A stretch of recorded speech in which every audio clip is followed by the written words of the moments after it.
Welcome to your best bets. It is the conference championship weekend on Sunday. It's really a spectacular day of football. I feel like I've said this the last couple weekends. A wild card weekend, we had a marathon of games from Saturday through Monday night, 6 games, and last weekend, the divisional round, we probably saw. I don't want to overreact here at all, but it might have been the greatest football weekend of my lifetime that I can remember. I think a lot of people might argue that, and it culminated with,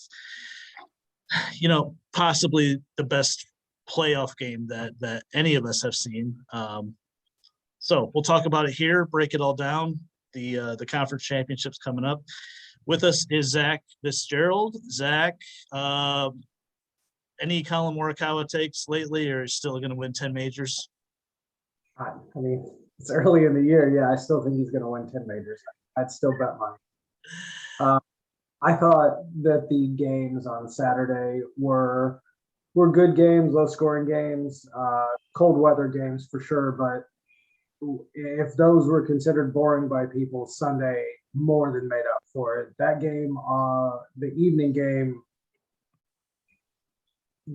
I was watching it with my wife, and the amount of times that it went back and forth, and she was asking me, is it possible for the Chiefs to come back and win? Now it's possible for the Bills to win. And it's like, yeah, anything's possible in this game. It was pretty amazing. It was definitely one of the better weekends of playoff football I've seen in recent years. Nate Conroy is here. I don't think he's been on since, I think we did a preseason NFC West show, and we did some over-unders predictions. I've known Nate for 33 years, and for all 33 years, he has been a fan of the Rams organization. How'd that feel on Sunday? It was. I can't even form words, to be honest with you. It was that exciting, and I kept saying to myself, Tom Brady's going to come back. Tom Brady's going to come back. He's like a cockroach. He just won't go away. And of course, he comes back and ties the game, and then just that tremendous long pass. And I'm screaming at the television. My kids are there, kind of half freaking out. And I said, "Spike the ball, spike the ball, spike the ball." And he got up there and spike it. And just by the skin of your teeth, but super, super excited, very happy. And I'm a lot of positivity moving into Sunday. I want to talk about the Rams game in a second. Zach, you mentioned the games on Saturday first. The Titans, I feel like, were better than what they showed to be in that game against the Bengals. But we've kind of questioned, where's Ryan Tannehill lie on the quarterback ranking scale. We did our quarterback rankings the wild card weekend. We had him around 10th, and he looked like about the 10th ranked playoff quarterback there. I feel like if they have a better quarterback, the Titans win that game. I agree with you. Normally in a situation, if they have a better quarterback, there could have been a different outcome. But I also think Cincinnati didn't play up to the. I think a lot of people think Cincinnati is overperforming, but I think that they're a team on the come, and I think that really they could be good in the coming years. If they could solidify that offensive line, that's really the only weakness that they have. 9 sacks last week, which to win a game with giving up 9 sacks seems impossible. But Burrow was able to not make many mistakes. The only interception he threw was off of one of his receivers' hands, so that wasn't necessarily his fault. But he's been playing well.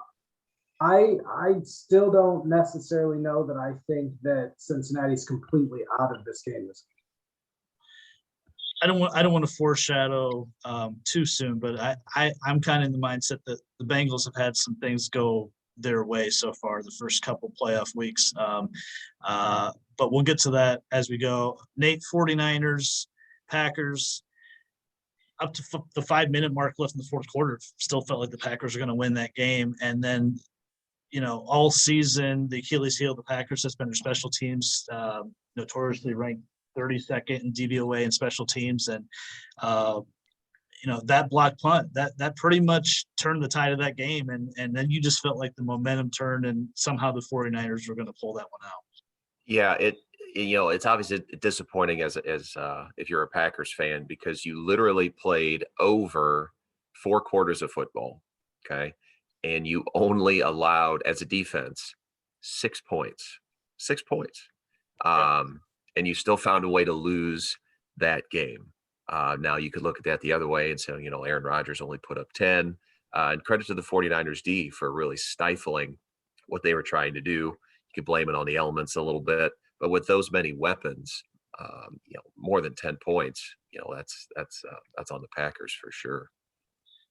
And the touchdown to start the game, I mean, it really looked like, oh, and then you see 3 and out by Jimmy G, and you see some bad Jimmy G stuff, and you're like, this could be 27-3 easily. So we'll talk about the 49ers in a little bit. That's just that's a team that just defines toughness in my book, and they're just a hard out. Continue on, Nate. The Rams game, to me, was one of the stranger playoff games that I've seen in a while, because that game just felt like it was over for like an hour and a half from early in the second quarter to pretty late in the third quarter. I mean, I had it on. I was kind of watching IU get their ass kicked on my laptop. And, me too, yeah. And so I had it on, and I was like, oh, this thing's over. And then, like you said, Cam Akers fumbles at the end of the first half. Then the Rams just start dropping the ball at will, and then all of a sudden you give Tom Brady chances, and there he is at the end of the game. The Matt Stafford experience for you this season, has the investment in him been worth it so far?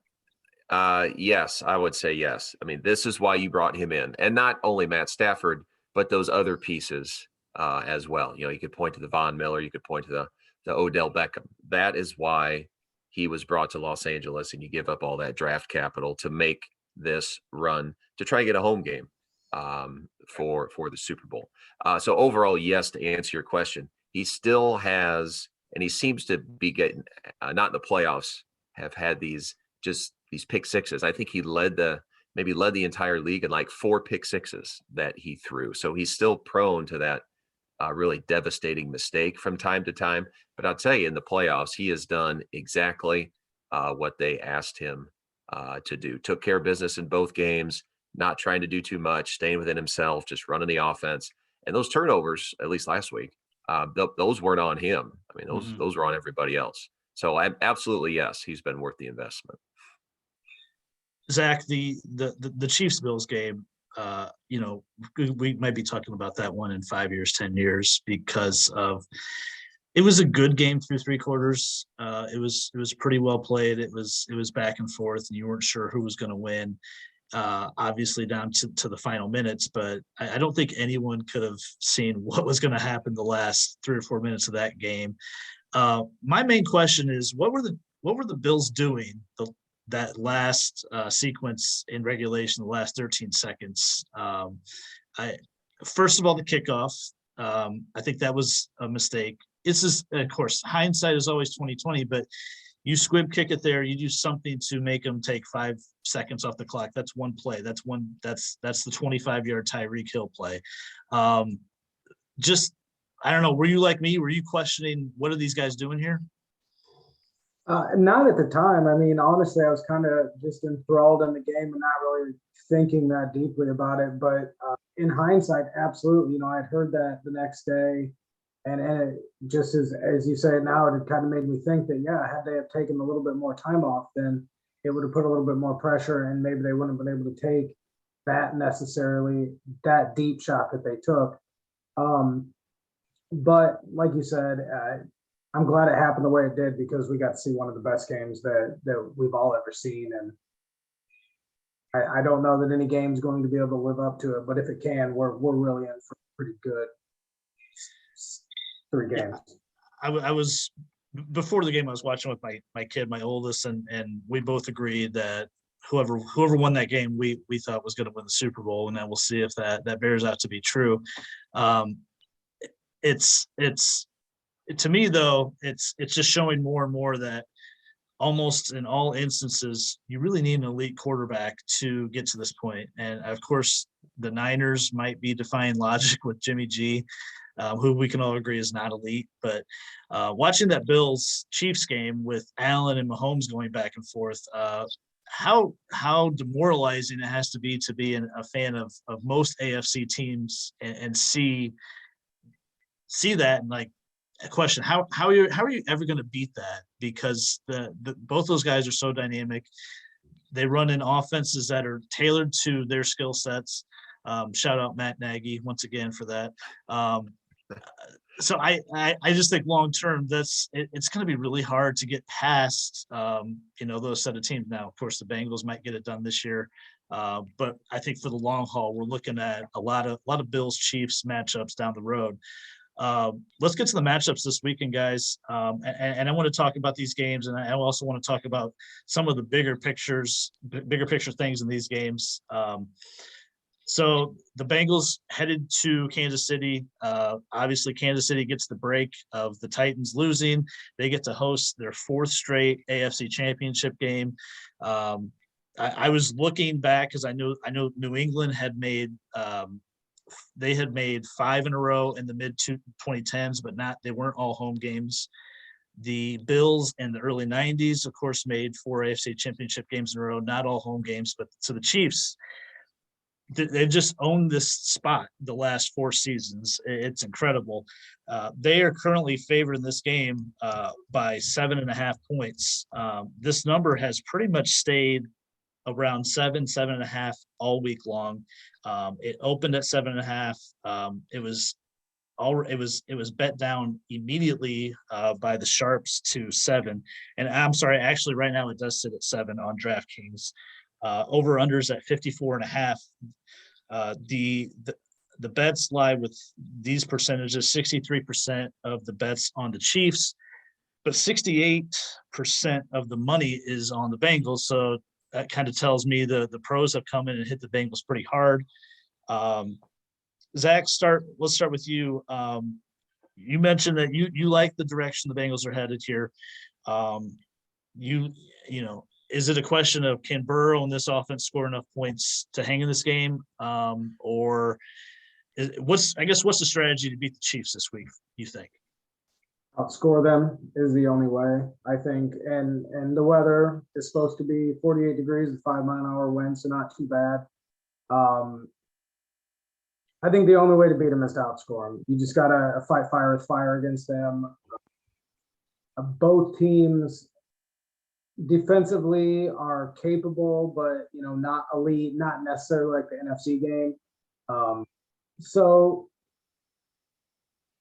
yeah, outscore them. But I would say, even though my heart is telling me that I would like to see Cincinnati pull this off, I still think that KC is just a juggernaut right now, and I would take them giving the points in this game. They have some people that are banged up, but the only person that was limited practice today was Williams. So everybody else, Hill, Hardman, Edwards-Helaire, they're all full practice, so they should be playing. Matthew is back from his concussion, full practice today, so he should be playing as well. So that'll really, really help the defense as well in the secondary. So I would take KC in this game. I would like it to be Cincinnati, but I would take KC. Rematch of Week 17 game. The Bengals beat KC. That was at Cincinnati on a last-second field goal by Evan McPherson. Zach alluded to it earlier, Nate, that Burrow got sacked 9 times last week against the Titans.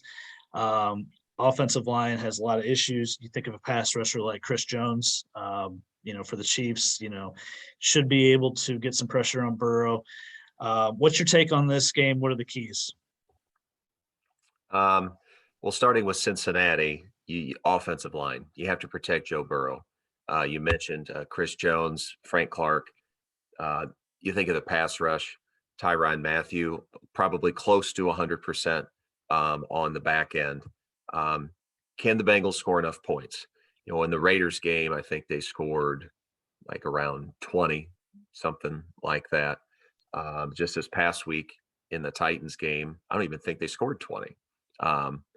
So in those two instances against what I would call lesser opponents, maybe not the Titans so much, but I would think they would have to maybe combine those two games together to have a shot this week against the Chiefs. The Chiefs are running on all cylinders. All their offensive weapons are healthy. They can run it. They can throw it. They're just a juggernaut offensively. Can the Bengals keep it close for a while? Yeah, I'd like to think so. Joe Burrow can make a few plays. Their receivers, Jamar Chase and T. Higgins are young, just budding Pro Bowlers. But I just don't think they can score enough to keep up with the Chiefs. Do they cover the 7? Do they cover the 7? No, I would take the Chiefs and give the points. Yeah, I think again. So this is where the Bengals have, to me, have had some things fall in place. I mentioned just the matchup last round against the Titans with a average at best Ryan Tannehill, but played very well below average. Derrick Henry coming off that injury, first game back, he's got rods and pins and metal pieces in his foot, in his shoe. And then, the wild card round, facing Derek Carr, who's spiking the ball at the end of the game unnecessarily. They go 1 of 5 in the red zone. The Raiders could have easily won that game. I just think some things have set up nicely for the Bengals to get to this point. And on the other side, the Chiefs you guys have mentioned, they're just a juggernaut. Remember like week 4 or 5 when they were really struggling? That seems like 2 years ago, when we were like, oh, man, what's wrong with Pat Mahomes? This doesn't look right. They just don't look the same. And then it was about like week 9 or 10, they just they got some things going. And then by the end of the season, it looked like the Chiefs that we know. So I'm with you guys. I'm very comfortable laying the 7 here and taking the Chiefs. There's a passing prop too. Pat Mahomes over 2.5 touchdown passes. That's plus 105. So you're getting plus money for him to go against this Bengals defense that I don't think is that good. I don't know how they stop Tyreek Hill, Travis Kelce, and guy that's really impressed me, Jerick McKinnon. I think he's added another. I mentioned it last week with Scott and Johnny that really adds another dimension of the offense. I feel like he's got so much speed, and that the team is just devastating with their speed.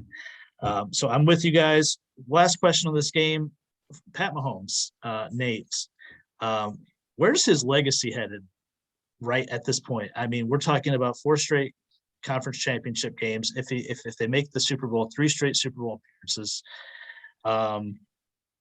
he's won an MVP. The numbers are astronomical. I mean, he could retire tomorrow and probably be in the Hall of Fame. Yep. I totally agree. Like for all those reasons that you just listed, and he's how old? I mean, he's not even 25. Yeah, he's not even sniffing 30 yet. So he's got a long way to go. Not to get totally off script, but with Ben Roethlisberger retiring today, somebody made that corollary how he had a lot of success very early. It's kind of similar to a Pat Mahomes. Roethlisberger won those 2 Super Bowls, and then he kind of tapered off towards the end. A consistent performer, but not to that level. Now, I don't want that to happen, but to Patrick Mahomes. But just based upon what he's accomplished already in this short 5-year time frame, absolutely, 100%, he would be a Hall of Famer. Yeah, Zach, this feels like a Brady-like, Pats-like dynasty that they're establishing, does it not? Yeah, it very well could be. And what makes it even better is he has a counterpart, hopefully, in Josh Allen. Maybe this is, like you said, like a Tom Brady, maybe like a Peyton Manning sort of thing here that's going to continue for a number of years, which would be great for the sport. Zach, what do you think? I think, I saw Mahomes say something reference to Brady in some way that they'll see how their careers are in 20 years. I think he is the only one playing right now, at least, that has a career that maybe is on a trajectory that could rival Brady's, and a win here would put him in the Super Bowl, which, then would give him, a chance to, take another step on the ladder to maybe start catching up to Brady. I think nobody's going to argue that Brady was ever physically as talented as what Mahomes is at any point in his career. But what Brady did when he wasn't necessarily physically at his best, not making the mistakes that he needed to in the early years in New England.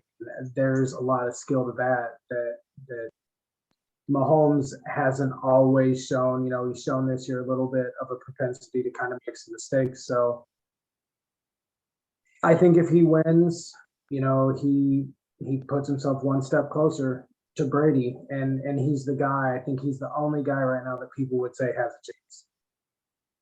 Yeah, I 100% agree with that. I mean, I think if you're looking at someone that can potentially rival the career accomplishments, and like you said, he's on that trajectory at this point. Obviously, it's a long road, but if they would get their second Super Bowl in 3 years and second Super Bowl at 25, 26, then we're at least talking about a possibility. The evening game, the Niners at the Rams. Currently, this game is at 3.5 points. The Rams are the favorite. It's basically been 3.5 all week long, and 55% of the bets on the Rams and 62% of the money on the Rams. So heavy on the Rams, the public and the sharps. I know what I usually like to do in those situations as far as a bettor, but let's talk about this game. Nate's, you can't get around it. The Niners have owned the Rams very recently. I don't know if Kyle Shanahan has some edge for whatever reason when they face Sean McVay, but they've swept them in 6 matchups the past 3 seasons. And McVay is 3-7 lifetime against McVay, straight up and against the spread. And the Rams were favored in 8 of 10 of those games. So Kyle Shanahan's used to beating McVay, and he's used to beating him as an underdog, which is what they are this week. Who could forget Week 18? The Niners basically on the ropes, and we've seen this before. I remember in 2010, as a Bears fan, the Bears could have knocked the Packers out of the playoffs and won the division, and eliminated the Packers from the wild card. Packers win. They face them later on in the NFC Championship game. The Packers go in the Super Bowl. I'm not saying that's going to happen here, but they had a chance to take them out in Week 18. They let Jimmy G basically resuscitate them and bring them back. And now here the Niners are 2 road wins later. What has it been with the Niners that the Rams struggle with the last couple of years?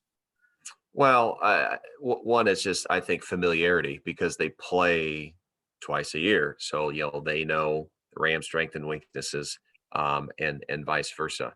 I think Kyle Shanahan doesn't get enough credit for what he does, especially on the offensive side of the ball. I think he's pretty innovative in using what Jimmy G can provide. Which is not as much as other quarterbacks, but he uses him in a very, I'll say, efficient way. You hate that term, game manager, but let's be honest. I mean, if he wins this game, this is his second Super Bowl in how many years? So he's not just some punk we're throwing out there. He's got some talent.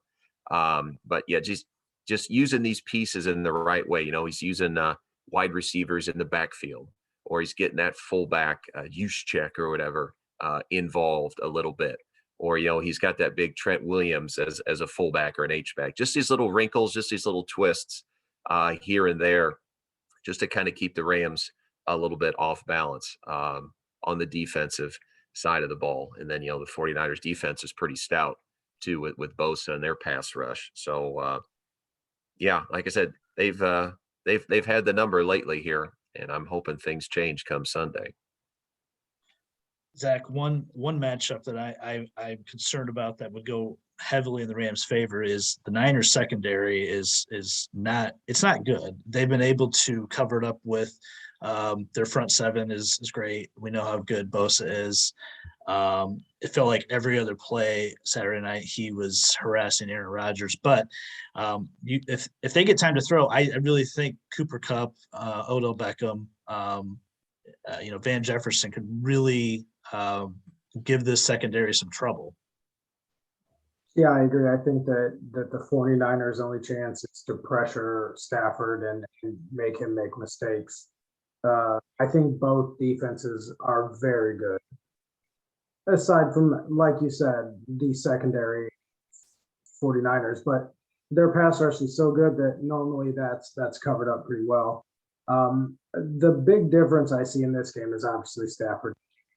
If the 49ers had even doesn't have to be a star, a guy of, let's just say, maybe even Tannehill, in all honesty, even that much more just to kind of push it up and over, they could be favored in this game. But at the same time, I think the Rams' well-roundedness could be their best asset. I mean, they are excellent on offense, very, very good on defense.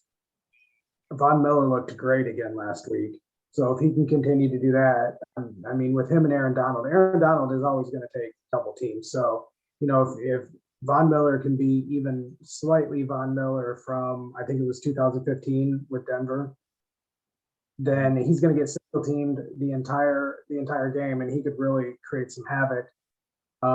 But if it was up to me, I would put my money on the Rams. I think I don't think 3.5 enough. It's supposed to be great weather, so Stafford should have no issue throwing the ball to those three guys. Jefferson just running deep routes all day long.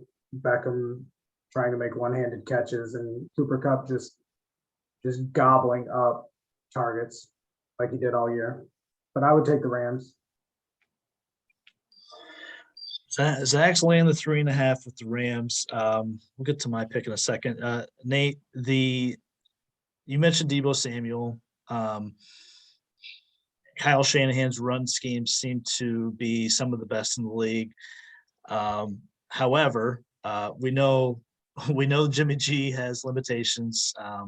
I was closing my eyes on half the throws that he was putting out there Saturday night.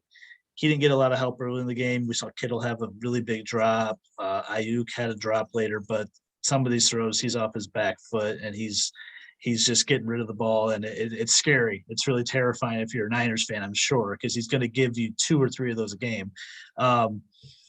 The matchup with the Rams defensive line, to me, it comes down to them being able to shut down that running game and forcing the Niners to pass, because I don't think that's how they want to run their offense. That's not how they move the ball well. Yeah, I would agree with that. Like you said, Jimmy G is prone to, again, 2 to 3 of those just very questionable decisions, and a lot of those have turned into turnovers. Or you think of the Cowboys game where he didn't get the lineman set, and then they have that 5-yard penalty, and they give the ball back, and he almost ended up blowing that game. The Rams pass rush is formidable. You have Aaron Donald, you have Von Miller. Don't forget about Leonard Floyd on the other side as well. Expert. Yeah, well, you brought it up. I wasn't going to mention it, but you brought that up.